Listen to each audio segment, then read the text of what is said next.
The master bedroom door closed. Evan, my husband, didn't look at me.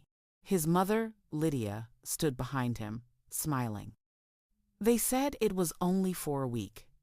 A family member needed the master bedroom. I would sleep in the spare room. That night, I lay in a narrow bed with lavender sheets that smelled like dust.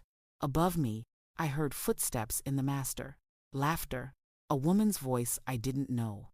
I didn't yet know who she was, but I would find out. But before we go in, like and subscribe to the channel. Let us know, on a scale from 1 to 10, how would you rate this story? 3 years earlier, this had been my house. I had fought for it and paid for most of it with the money my mother left me. In the master bedroom stood my mother's walnut bed, with her initials burned into the wood. I told Evan that bed was sacred. He promised the room was ours. Then Lydia started showing up more often. She had a key I didn't give her. She began making decisions in my house. After I miscarried, she told me it was for the best. I stayed quiet. But none of that explains the spare room. Not really. The spare room was a ceremony. It started with a group chat dinging while I was still in the grocery line. So excited. From Tess, my sister-in-law with the Instagram smile. She'll need quiet the first week. From Lydia. We'll set her up in the master. A second later, Nora can be comfy in the blue room. The blue room was what we called the spare room with the lavender sheets, a room that smelled of dust and old paint, where we'd stored holiday boxes and grief. My thumbs hovered over the keyboard, numb. Before I could type, Evan called. "Babe, don't freak out," he said, the way people say, "Don't look down when you're already falling." "Who is she?" I asked, staring at the mush of strawberries I'd crushed beneath my palm. Silence hummed like the bulb in the blue room. "It's family," he said eventually. "Just for a week. She needs support." "Who?" My mouth went dry. "Nora," he said with that soothing tone you use on nervous dogs. "Please just be gracious." When I got home, the moving truck was already there. A crib. Someone laughed upstairs, a quick, bright laugh that bounced off our stairwell like coins rolling down a drain. The hallway smelled like citrus again. I stepped into the master out of reflex before I remembered I'd said I wouldn't cry. My mother's bed gleamed like a question. Lydia had draped a new quilt across the footboard, white with blue stitching, delicate seashells.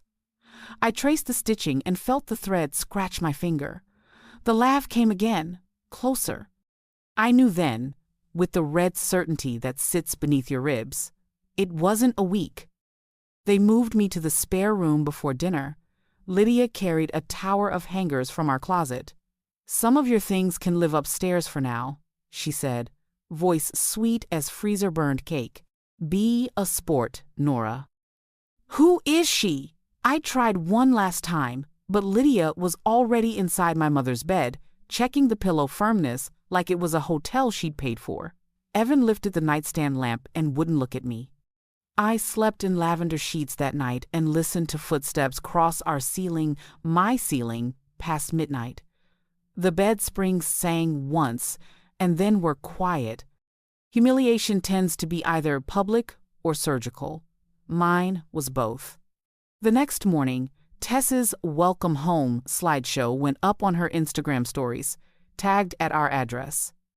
There was the driveway with its new "baby on board" magnet on a car I didn't recognize. There was my kitchen covered in pastel cupcakes. There was the master suite. The crib set up under my mother's bed, the white quilt turned down to show monogrammed pillowcases E+M, not an E and an N, E+M. The comments flooded. Finally. "She deserves the best." "Saw you pushing through it, Queen." Someone messaged me directly. "Are you okay? Who is M?" I closed my phone and threw up in the upstairs bathroom that used to be mine. I didn't confront them. Not then. I have learned that when a pack turns on you, you don't run. You freeze, you collect, you count. I went to work, I answered clients. I brought coffee to the housekeeper, Alma, because no one else remembered to. I replaced the blue room bulb with one that didn't hum. I found my mother's initials under the bed and pressed my thumb into the burn like a prayer. And then I made a decision. The first active move came quiet as a pin drop. While Lydia and Tess planned a private family dinner, I drove to the bank where the old dentist's loan had once lived. The manager remembered me. "Congratulations on the house," he said kindly. "That contractor fought every inspection, but you held the line." I smiled with my teeth. "I need a copy of our deed," I said. He printed it. My name was there, joint tenancy with right of survivorship. I asked for statements from the year we bought it, from the renovation months. He slid them across the desk. I watched the way his eyes flicked to the big deposits my mother's estate, the sale of her shop. My inheritance had paid for more than oak. I said thank you and left with a folder that felt heavier than my suitcase. When I got home, the front door was propped open with the crib box. Voices drifted down the hall like perfume. "She'll stay upstairs," Lydia was saying, "for at least the first trimester. It's better for everyone." The laugh again, coins in a drain, careless, young. "I don't want to be a burden," the laughing woman said. "You won't be," Lydia purred. "Your family. You deserve the bed." I paused at the top of the stairs just long enough to hear my name. "We should tell Nora," Evan said. "Tell her what?" Lydia snapped. "That her body failed you? That you finally chose someone who can give this family an heir?" Something inside my mouth tasted like pennies. I had to hold the banister because the world had gone soft around the edges, and Alma was at the bottom of the stairs with a basket of towels, her eyes on mine, steady. A warning or a promise, I couldn't tell. I didn't cry. I didn't scream. I went to the blue room and closed the door on lavender sheets and lay there with my folder spread across my belly, breathing like a swimmer. Then I started making calls. Obstacle 1 arrived by courier in a glossy envelope, a temporary adjustment to our joint account to protect the family's interests. Evan had moved our savings into a trust. I read the boilerplate twice, then found the footnote and traced it to an attachment. The trustee? Lydia. I laughed. It came out like a bark. When Evan got home, I handed him the paper. He stood in the doorway like a dog who chewed a shoe. "It's just to cover this period," he said. "With with the baby. My mother knows what she's doing." "Does she?" I asked calmly, pointing to the line where the house had been secured against family obligations. "Does she know that I paid for 70% of this house? Does she know that the loan you needed last spring came from me, not your firm?" His face went from pink to ash. "I'll fix it," he muttered. "You won't," I said, and the room went so quiet my heartbeat sounded like a knock. Obstacle 2 slid into our bed, my bed, in the form of Tess's voice, sticky with apology. "Nora, you know I love you," she said, perched on the blue room chair she'd never sat in once in 3 years. "But you've been so fragile. Evan needs stability. Em brings that." She reached for my hand. I let her miss. "Tell me who she is," I said. Tess's eyes flicked to the door, weighed her options, went for the knife. "You'll see her tonight," she said brightly. "Wear something that doesn't cling." Obstacle 3 arrived like a wolf, with a wreath around its neck. A bouquet of lilies on my desk with a card from Mara, my college friend who'd become a thin-lipped real estate agent, and Lydia's new best ally. "I'm here for you," it said. 30 minutes later, a screenshot from Mara landed in my text Tess's story with my house tagged again. "Are you safe?" her message asked. I typed yes. She forwarded my yes to Tess within the hour. I only knew because Alma placed her cracked phone on my kitchen counter after lunch and showed me a photo of her granddaughter from 2 Christmases ago. In the frame was a reflection of Lydia's phone and the word safe above my name. "Walls have ears," Alma said softly, "and phones have snakes." Then she handed me a small key. For the locker at the bus station. Use it when you need. The humiliation went public at dinner. The hum of the chandelier made the silence unbearable. As I stood at the dining room threshold with a bottle of wine, I was no longer sure I was allowed to drink. 12 faces tilted toward me like flowers in the same sun. Lydia's smile was stretched tight as a drum. Evan's eyes skittered across the table. Tess bounced a bow-wrapped box in her lap. "Nora," Lydia said brightly, a warning alarm disguised as hospitality, "you're just in time to meet." "Mara?" I said, an extra heartbeat too slow, as the laughing woman stood up from my chair at the head of the table. It wasn't Mara. The woman who rose to take my hand was a stranger with familiar cheekbones. She was my cheekbones on another face. Her citrus perfume hit me like a slap. "I'm Em," she said, and smiled. "It's so nice to finally meet you." "A pleasure," I said, because my mother had raised me with manners even on the night my heart learned to limp. I glanced at Evan, his face folded into something like apology. At Lydia. Her hand was a claw around her wineglass stem. At Em, she was younger by at least 10 years. Hair glossy in a way mine had stopped being after the miscarriages and cortisol. She looked, I realized with a hitch of recognition, like my mother at 25. We sat, we performed. Lydia played conductor. Em laughed at all the right moments. Every time I reached for my water glass, my hand shook and chimed the ice. We were halfway through the salmon when Em patted her belly. "I'm 13 weeks," she said, and the room erupted like a pageant. "A girl," Tess squealed. "No," Em said, smiling at Evan's plate. "We don't know yet." 13 weeks, Lydia cooed. "Just barely past the danger zone. She needs rest. The master is best." I set my fork down and placed my palms on the linen like my hands were flat stones. "How did you meet?" I asked Em, looking only at her. "At the clinic," she said, surprising me with honesty. "You looked so sad," she added, and her eyes softened. "I didn't know then it was about you." She touched my wrist. Her fingers were cool. "I'm sorry." "I'm not," Lydia said, and something in her smile slipped, showed bone. "You see, family takes care of family, and Em is family." The clock on the mantel chimed, a sound like teacups nesting. It was 8:00 p.m. Tuesday. I remember because there was a red circle around that date on the calendar above my desk, a circle I'd put there last week after the bank manager had slid the deed across the desk. The circle was my wire pulled tight across the room. I stepped onto it. "Who is her family?" I asked, still looking at Em. Em looked at Evan. He looked at Lydia. Lydia looked at me. "Must we?" She sighed. I leaned back and folded my hands. "We must."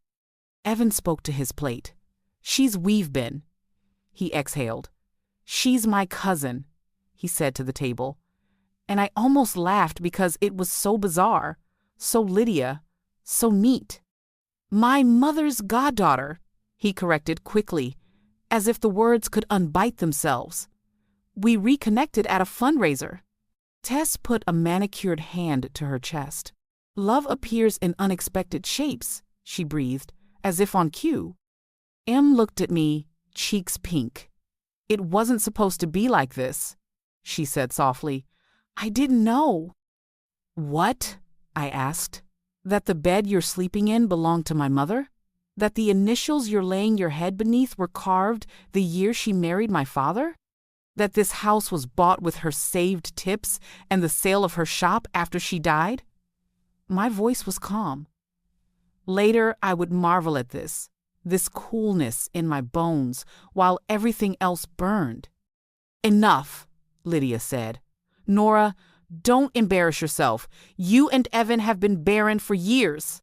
I stood up then, not fast, not dramatic, just enough to make the chandelier sing as the crystals knocked together. "Say Baron again," I told her, "and I will remind everyone at this table what your doctor wrote on your chart in 1988. Tess gasped in delighted horror. Evan finally looked at me as if I had grown antlers. Lydia's mouth clapped shut. I sat. I took a sip of water. "We'll be making some changes," I said, "to the table, to the room, to my mother's engraved initials humming in the wood beneath our feet. Small ones at first." My first small change was to stop apologizing for the space I occupied. I cooked breakfast the next morning for myself alone and left the dishes unwashed. I wore my mother's robe in the kitchen. I moved my grandmother's vase from the hall to the mantel over the master fireplace, and when Lydia moved it back, I moved it again. I scheduled a plumber for the upstairs bathroom and watched Lydia's face crease when she had to move M's bath time. I smiled, even when my lips felt like paper cuts. These were not victories. These were tap-taps, checking the floor. The real work happened in parking lots and small rooms with fluorescent hums. I met with 2 lawyers. The first wore expensive shoes and told me gently that people like Lydia win because they don't need to be right. They need to be exhausted.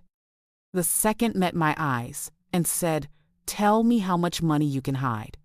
And I knew she was mine. We wrote a letter. We filed for an audit of the trust. We noted, formally, that the house was a marital asset funded primarily by my inheritance.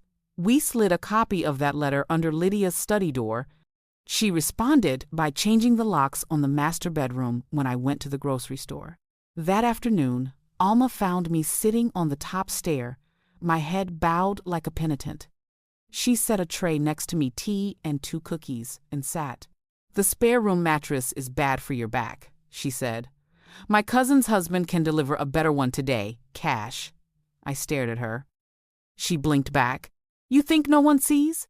she asked gently. "I see." She patted my knee. "Eat," she added. And in that moment, she became the only person in that house who could tell me what to do. The threats started coming not as yelling, but as small, precise cuts. Lydia's accidental texts sent to the family chat about my instability. Evan's late nights that were really early mornings. Tess's wineglass clinking my plate as she laughed about Nora's nerves, and M's apologies that wrapped around my ankles like vines, steady and soft. "I never meant to hurt you," she'd whisper in the hall when we passed like ghosts. "I thought," she swallowed, "I thought they wanted me because I could do what you couldn't. I thought I don't know what I thought." "Do you know what family means?" I asked her once, and she flinched. "I'm trying," she said. And I realized then that she was as much a part of this machine as the rest of us, fed into it, turned by it, crushed quietly when the gears required. A crib was delivered to the master. The doormat outside the side door was flipped one morning, a small detail, nothing, something, and then flipped back before lunch. A black SUV idled at the end of the street for 3 afternoons in a row. On the 4th afternoon, a man got out in a suit too slim for his age and rang our doorbell. He smiled at me like a dentist about to say, "You'll feel a little pressure." "Mrs. Levine," he said, "I'm with the foundation."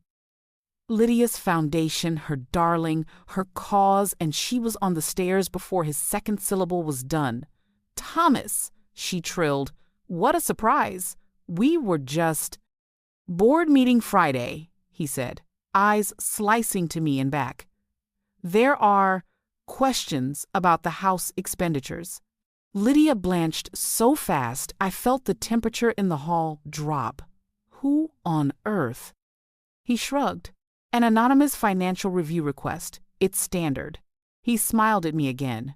"We just need receipts for the renovations billed to the foundation." "Renovations? Billed?" Lydia said faintly. "Alma," I called sweetly, "be a dear and bring the box from the coat closet." The one marked MISC. Saved. She appeared with the box in her hands like a magician's assistant, eyes down, mouth pressed thin to hold in her laughter. I peeled the tape back and laid the receipts across the hall bench like a card trick. 18, 0 to Home Enhancements by T, 700 to Family Media, 4, 900 to Nursery Furnishings pre-order, all paid by the foundation, all within the last month. Thomas left with a folder under his arm. Lydia stared at the closed door so long the light outside changed color. She didn't look at me. She didn't speak. She went upstairs and shut the master bedroom door. A minute later, I heard Em cry. I don't know why, but the sound broke me. I went to the blue room and shut the door and sat on the floor because the bed made my shoulder ache. The folder with our deed on the bedspread looked almost coy in the lamplight. I lay my hand flat on it, the way I had on the marble altar when my mother was buried, like touch could root me. The red circle around Friday on the calendar above my desk pulsed like a heartbeat. The baby shower was Saturday. The board meeting was Friday. My old world and the new one would collide like weather fronts. And I could stand there with an umbrella and get knocked flat, or I could bring a lightning rod. So I brought the rod. Friday morning, I put on the navy dress my mother had called my court dress and walked into the foundation's conference room, smelling like lemon cleaner and nerves. A dozen faces turned. Lydia's features were arranged into noble martyr. Tess sat at the end of the table because chairs near power excited her. Evan didn't come. Em wasn't invited.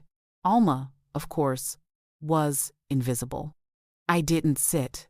Before we begin, I said, I should disclose a personal conflict. I have been living in a house partially furnished with foundation funds without the board's knowledge. That is unethical. Lydia's mouth fell open. Tess vibrated. However, I continued, sliding copies of the payments I'd made for the house into the hands of each board member.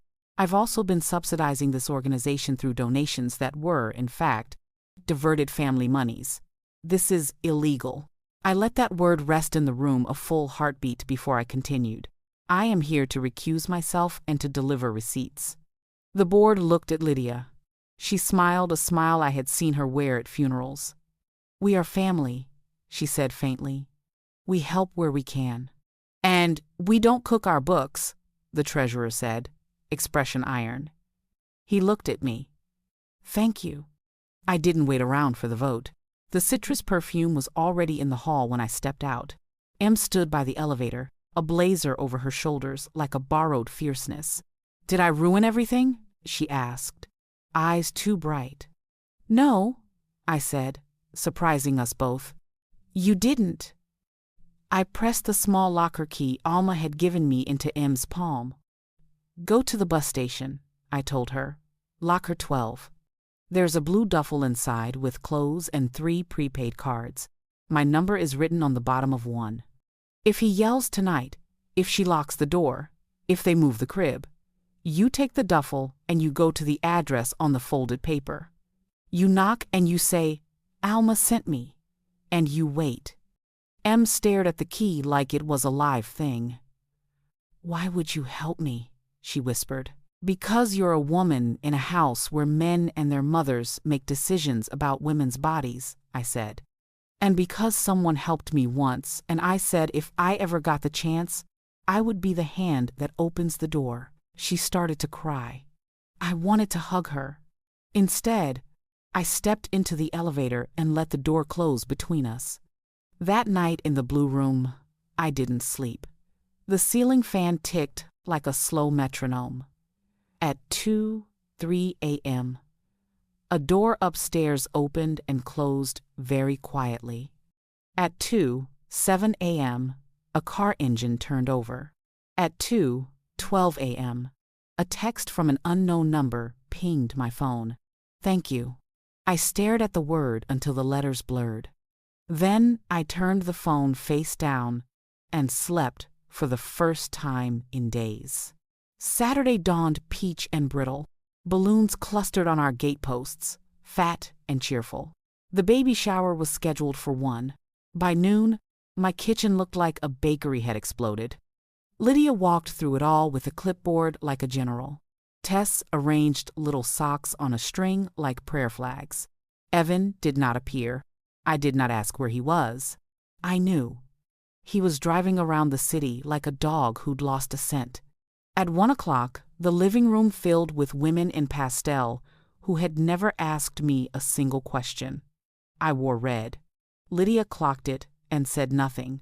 We began. Someone told a story about Evan as a boy, how he'd once cried when a toy broke, and Lydia had taught him resilience. I stood and clinked my glass. The room stilled. Before gifts, I said, a toast. I turned and placed my palm on the bedpost behind me, and my mother's initials burned like a brand in the bones of my hand. To women who open doors, I said. To those who leave them ajar behind them. To those who learn the locks. A laugh from the corner, sharp, appreciative Mara's, of course, which meant she was filming. Good. Let them see.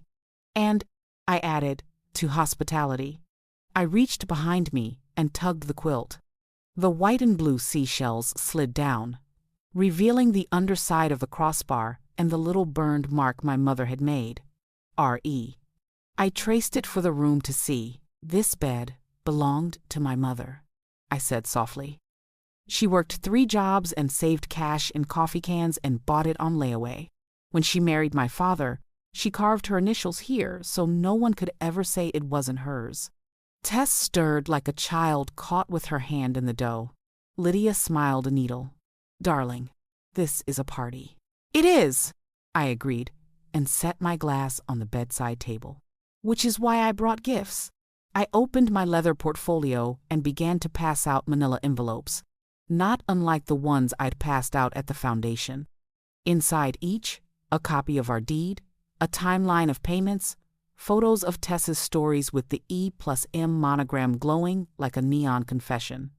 At the bottom, a notarized notice of ownership transfer. What is this? Lydia hissed, eyes on the last page. An assignment, I said. I have acquired the note on this house. I smiled. It felt like showing my teeth. I bought your loan from the bank. How Lydia's voice cracked like old porcelain. With my inheritance, I said, the same money that paid for this roof and these floors and the bed you repurposed without asking. I looked at the room. Legal ownership remains joint, but your debt is to me now. Tess swore. Someone else laughed, then covered her mouth like she'd broken a social rule. Lydia tried to stand. Her knees buckled. She sat, and because I am not a monster, I continued, my first act as your lender is to offer terms. You will vacate the master bedroom by Tuesday at 5 p.m. You will remove the crib and your seashell quilt. You will return my personal property to me, including my mother's bed. If you do not, I will begin foreclosure proceedings. And if you attempt to remove any fixtures purchased with foundation funds, I will refer the matter to the board. Lydia's mouth opened and closed like a fish pulled onto a dock.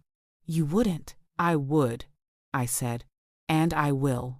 I lifted my glass again. To women who learn the locks, I repeated softly. The door behind me opened on a gust of citrus. M stepped into the room in jeans and a clean t-shirt, hair pulled back, eyes steady. Alma stood behind her, a small duffel bag in one hand, like a sacrament. Evan appeared a beat later, hair wild, shirt untucked, the storm in human form. He saw M first.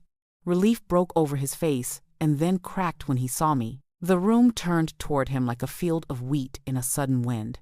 Nora, he said, an accusation and a plea. Where is she going? What did you do? Nothing to her, I said. Everything to you. I held up a folded paper. This is a separation agreement. It was emailed to you 2 hours ago. Review it with counsel. You have 7 days. His nostrils flared. You can't kick me out of my house. It's our house, I said. And I'm not kicking you out. I am moving back into my room. You may sleep in the blue room or with your mother. Whichever feels more appropriate. Tess sprang to her feet, red with fury. You can't do this in front of everyone, she hissed. That's the point, I said. You've been doing everything in front of everyone for months. Stop, Em said quietly, and the room stilled because her voice held something it hadn't before steel. She stepped into the circle of women and took the quilt off the bed and folded it carefully, reverently, like she was folding a flag. Then she turned to Lydia and placed the folded quilt in her arms. Thank you for your hospitality, she said. I won't be staying. Lydia sputtered. But where will you? You can't. Em smiled at me. I can, she said. Evan lunged. Alma moved like water, stepping between him and Em so smoothly no one saw the decision, only the result.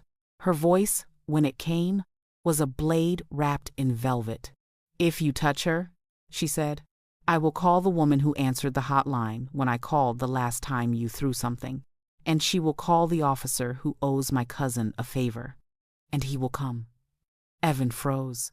He hadn't known Alma had called anyone before. He didn't know now to be afraid of the right people. Nora, he begged, shifting targets. We can fix this. It was a mistake. It wasn't supposed to. It never is, I said softly. I slid my wedding ring from my finger and set it on the bedside table next to my glass. The gold made a small, clear sound when it met the wood.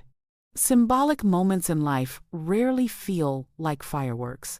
They sound like that clean and final as a coin dropped into a jar. There were gasps, delicious and horrified. There were hands at mouths, texts half-typed, eyes bright with the narcotic of other people's ruin. The dopamine spike you wanted here it was. Lydia's face collapsing. Tess's eyebrows flying toward her hairline. Evan's shoulders falling as a truth he had long outrun, stepped neatly into his path and said hello. Em stepped to me, not touching, just close enough that I could smell the citrus and see the fear and the relief in her eyes, making a messy truce. If it's a girl, she said, would it be awful if I? She hesitated. Rosa is a beautiful name. For a woman who learns locks, I said, and my throat burned. It would be perfect. We stood there for a heartbeat in the ruin and the beginning, and then Alma touched Em's arm, and they stepped through the door together, the duffel bumping Alma's knee. Lydia found her voice again. You will regret this, she whispered. You're destroying a family. No, I said. I'm ending a dynasty of women sleeping in spare rooms, while men and their mothers make decisions in their beds. I nodded toward the door, where Em had disappeared, toward the circle of women, pressing closer in curiosity and something like awe. And you can tell the board on Monday that your lender has demanded repayment for every dollar you took. The aftermath came quick and brutal. The foundation suspended Lydia pending investigation. Tess posted a story about family betrayal, which the internet ate like cake and then spat back. Evan slept one night in the Blue Room and then in a hotel. The house was quieter and larger afterward, and the first morning I woke up in my mother's bed alone. The silence felt like an ocean. I made coffee and moved slowly through each room like a priest returning a church to itself after vandals. I took the seashell quilt to Goodwill. I scrubbed citrus from the nightstand. I flipped the doormat back to welcome. Not everything was triumphant. 2 days after the shower, Evan texted me a photo of a sonogram, captioned, "Only?" I stared at it on the kitchen counter for a long time, then typed back, "Healthy?" He replied, "Yes." I wrote, "Good. There are wars you win and wars you simply survive, and then carry like newborns, fragile and howling, and yours." The board voted to remove Lydia. Her reputation followed the foundation into the cold charity luncheons evaporating, invitations drying up. She tried to rally.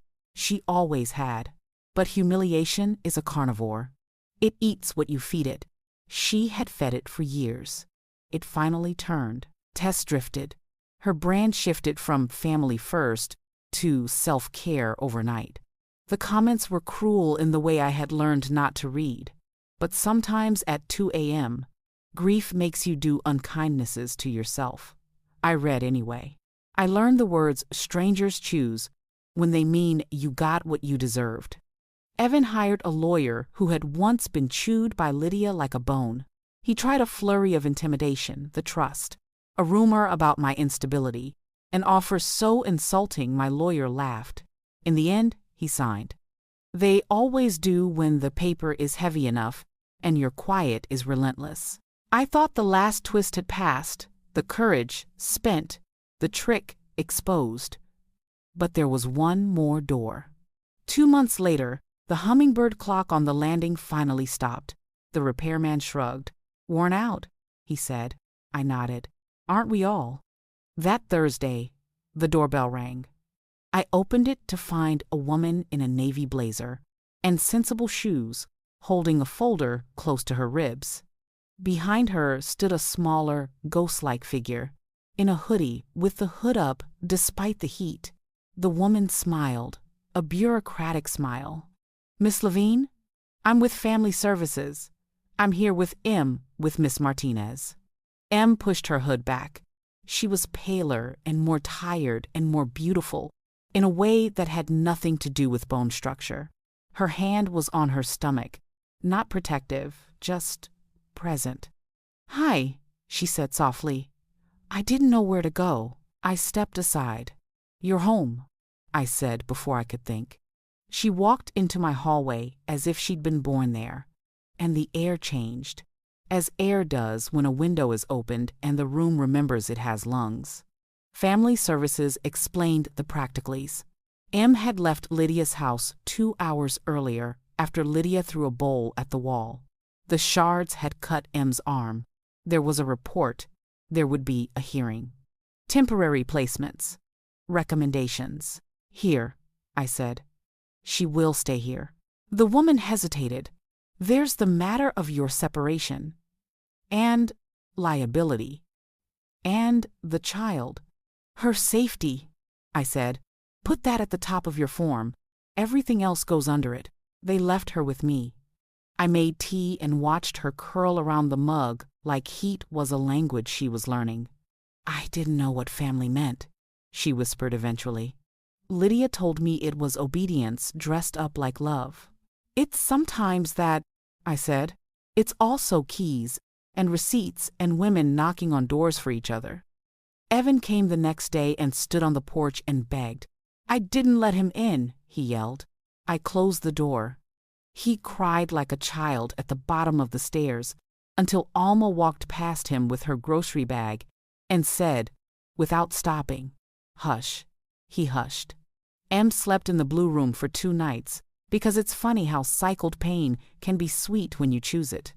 On the 3rd night, I wrapped the mother's bed with a clean linen sheet, crisp as a fresh start, and set a small bowl of salt beneath it, the way my mother had taught me to when something evil had walked through a place. On the 4th night, I knocked on the blue room door and said, "You can have the big bed if you want. I'm not leaving. I'm right next door." She nodded, eyes wet, and we moved together like women have, since beds were circles of straw, lifting, straightening, folding, tucking. I slept that night in the spare room with lavender sheets that I had washed myself and found no ghosts in them. The hearing granted M temporary protective occupancy with me. Evan was ordered to attend things he thought were for other men. Lydia was told to stay away from both of us. Tess posted a quote about growth. Alma put a vase of orange marigolds on the kitchen table. The house started to feel like something you could inhabit instead of something that might bite you. The final consequence, the one I didn't expect to hit me the way it did, came not from a judge or a board, but from my own chest. 2 weeks after the hearing, I woke before dawn to a stillness so luxurious it felt obscene. The house breathed. In the next room, M snored softly. On the landing, the hummingbird clock waited for a hand brave enough to start it again. I walked to the master bedroom and placed my palm beneath the crossbar where the little burn mark waited. R-E, I whispered. I did it. Outside, a bird made a sound like a coin dropped into a glass. My mother had always said omens are only omens if you're the kind of person who needs them. I needed this one. Later that morning, Em stood in the doorway with her hand on her belly. "If it is a girl," she said, "and if you will be in her life, and if you want, we could name her Rosa." She didn't say, "because you saved me," or "because she needs a name with locks in it." She didn't have to. I took the wedding ring from the nightstand and didn't put it on. I put it in a drawer with the seashell receipt and the first bank statement and the hummingbird clock key. I wrapped the drawer in a ribbon, not because I'm sentimental, but because I am dramatic when I need to be. And this is a story about drama earned. The toast at the next family dinner, my family now, the one Alma and Em and the baby and the women who had handed me envelopes came together to build wasn't a toast so much as a simple sentence. The marigolds glowed on the table like little suns. The blue room smelled like clean cotton. The master smelled like lemon and walnut. "To women who put each other back in their own beds," I said. Everyone laughed. And then we ate. If you're waiting for me to say I forgave Evan, I'll disappoint you. He is learning how to be a father in supervised rooms with murals of forests painted by volunteers, and if there is redemption, it doesn't need my applause to count. Lydia has found a smaller house. She tells people she downsized because the stairs hurt her knees. Tess sells candles that smell like concepts. Mara sends me listings for apartments she thinks would suit me, as if I am the kind of woman who ever plans to move again. When the baby came screaming, furious, perfect a storm, moved over our neighborhood and sat for 3 days. The koi pond, which I had forgotten, overflowed. Alma said the baby had brought the rain to wash the house, and I, who do not believe in omens, unless I must, believed her. We named her Rosa. She sleeps with her mouth open like an astonished goldfish. Sometimes in the night, I lift her and walk the hall, and the hummingbird clock keeps time it no longer needs to. The bed creaks the way a ship does when it knows it will make harbor. The spare room is not a punishment anymore.